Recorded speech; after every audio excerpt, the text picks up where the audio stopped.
আসসালামু আলাইকুম। তো অলরেডি রিয়াল মাদ্রিদ চ্যাম্পিয়ন্স লিগে এবারের মৌসুমে কোয়ার্টার ফাইনাল থেকে বিদায় নিচ্ছে, যেটা আপনারা সবাই অলরেডি হয়তো বা জানেন।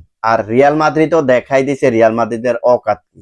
রিয়াল মাদ্রিদ দেখাই দিছে তাদের পাওয়ার। রিয়াল মাদ্রিদ তাদের ক্ষমতা দেখিয়ে দিয়েছে, যে ক্ষমতার ঠেলায় আমরা আর্সেনালের এগেনস্টে প্রথম লেগে 3-0 গোলে হারছি।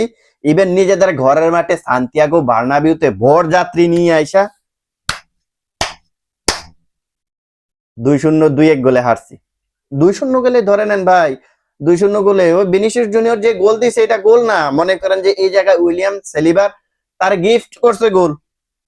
না হলে তো ভাই এমন ধরনের উইলিয়াম সেলিবারের মতো একজন ডিফেন্ডারের কাছ থেকে এমন ধরনের মিস্টেক আসে না। সে গিফট করছে ভিনিসিয়াস জুনিয়রকে, বলতেছে ভাই তোরা গোল করতে পারতেছিস না, 4-4 গোলে আগায় রেছে নিয়ে একটা গোল দে। তো কিছু বলার নাই। তো গত ম্যাচটা আপনারা যারা দেখছেন, পুরো ম্যাচের সিনারিটা যারা দেখছেন তারা দেখছেন যে রিয়াল মাদ্রিদ রিয়াল মাদ্রিদ ঘরের মাঠে পুরো 90 মিনিট 66% বল দখলে রেখে 18টা শুট নিয়েছে, যেখানে মাত্র 3টা ছিল অন টার্গেট। 3টা। ভাই তোমার হাতে, ভাই আমরা কি বলবো, আমরা একটা এক কথাই বলতে পারি, আমাদের এমবাপ্পে আছে 180 মিলিয়ন, আমাদের ভিনিসিয়াস জুনিয়র আছে 200 মিলিয়ন, আমাদের রদ্রিগো আছে 120 মিলিয়ন। আমাদের এখন অকাত ওইটাই, ওইটা নিয়ে আমরা গর্ব করতে পারবো, বাট এই প্লেয়ার গুলা দিয়ে আমরা কোনো গোল করতে পারবো না, শর্ট অন টার্গেটে রাখতে পারবো না। আমাদের অকাত এখন এইটাই। हाँ भाई क्या बड़ी बड़ी टीम है, क्या नाम है रियल माद्रिद, हमारे पास एम्बापे है, विनीसियस जूनियर है, रोड्रिगो है, हम तो फाड़ देंगे, चीर देंगे। घंटा माराया घंटा।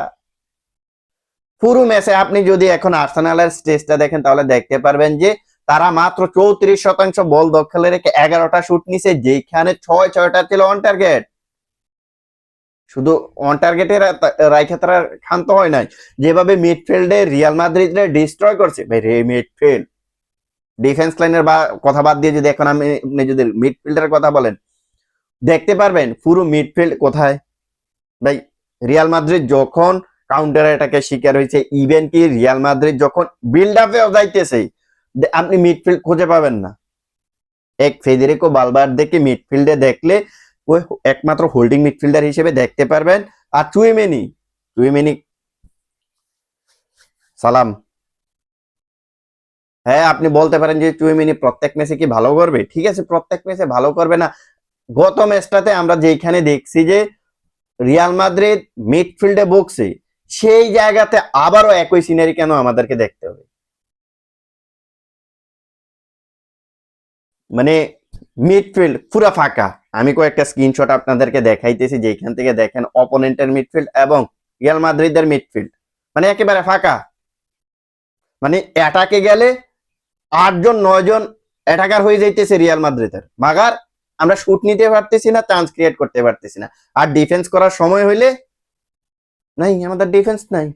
রাইট ব্যাক লেফট ব্যাক, ভাই লেফট ব্যাক আলাবারা দিয়ে শুরু করাইছে। আলাবা সাকারে আটকাইতেই পারে না। সাকার স্পিড, সাকার ড্রিবল, সাকার পাসিং কিছুই আটকাইতে পারে না এই জায়গায় আলাবা।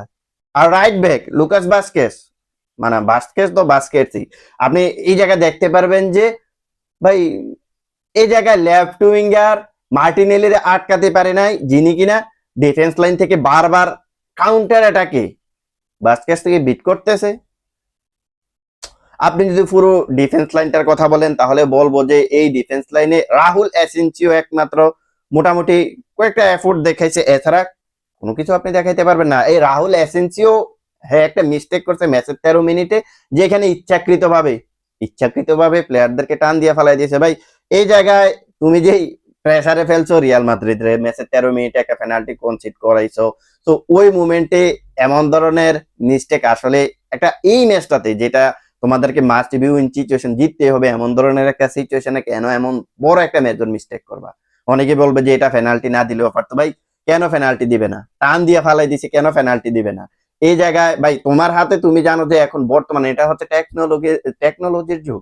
এখানে বারবার ভিআর চেক করা হয়, যে এখানে বারবার ক্যামেরা গুলাকে অনেক অ্যাঙ্গেল থেকে দেখা হয়। সো তুমি কেন এমন একটা সিচুয়েশনে এমন ধরনের একটা যোগে এসে ঠাস করে টান দিয়ে ফালাই দিবা?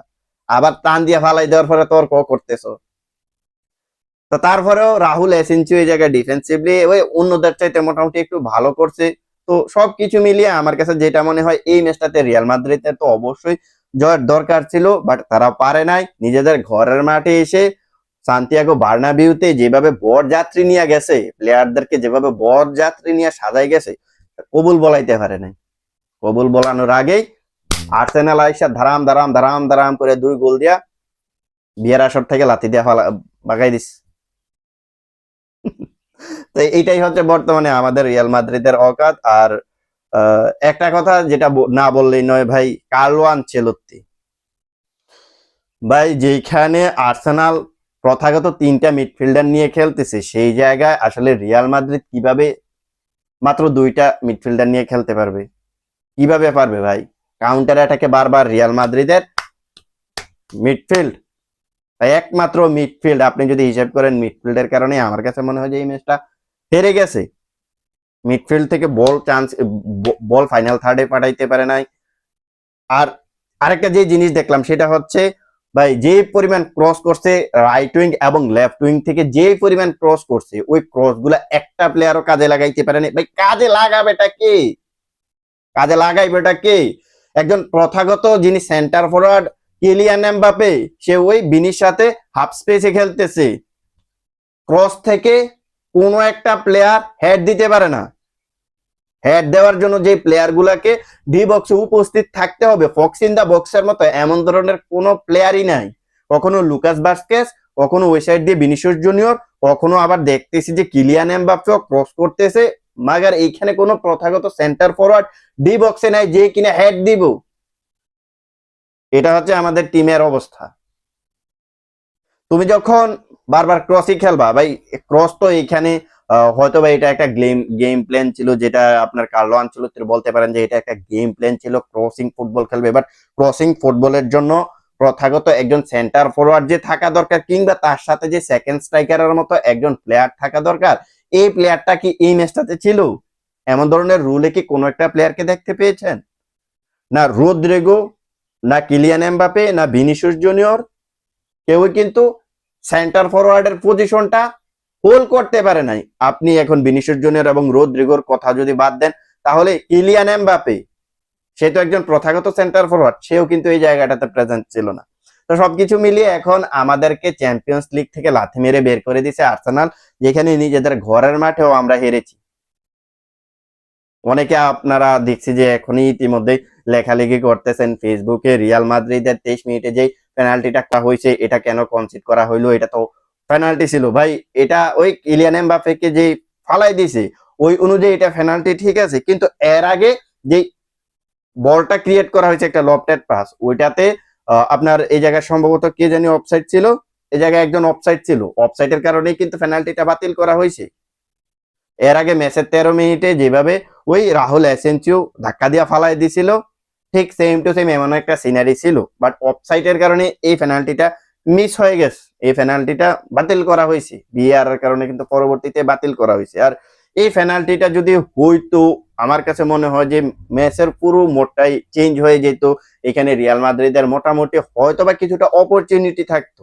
আর এই পেনাল্টিটা না হওয়ার কারণে রিয়াল মাদ্রিদ গোলে করতে পারে ভাই। শুধু এই ম্যাচটাতে আপনি যদি রিয়াল মাদ্রিদকে যদি আরো 90 মিনিট সময় দেন, আরো 90 মিনিট সময় দিয়ে যদি বলেন যে তোমাদেরকে আরো 90 মিনিট সময় দিলাম তোমরা গোল করো, গোল করতে পারতো না ভাই, গোল করতে পারতো না। কারণ প্লেয়ারদের খেলার ধরন, কার্লো আনচেলত্তির ট্যাকটিক্স দেখেই এটা ক্লিয়ার যে রিয়াল মাদ্রিদকে যদি আরো 90 মিনিট সময় দেন কোনো গোল করতে পারবো না। তো এখন কার্লো আনচেলত্তি যে কথাটা বলতেছে, এখন আমাদের হাতে লিগ আছে, আমাদের হাতে এখনো কোপা দেল রের ফাইনাল ম্যাচটা রয়েছে, আমাদের হাতে ক্লাব বিশ্বকাপ রয়েছে ভাই। ঘন্টা বাজাইবা, পরবর্তী ম্যাচটা হচ্ছে, আপনি যদি কোপা দেল রের ফাইনালটা হিসাব করেন তাহলে বার্সেলোনার সঙ্গে, যে বার্সেলোনার সঙ্গে বিগত 2 ম্যাচে 9টা গোল খাইছো, এই ম্যাচটা আশা করো। আর লিগ আশা করো, লিগ পিছন দিক দিয়ে না ঠাপ্পা মারিয়া দেবো, এই লিগ আশা করো।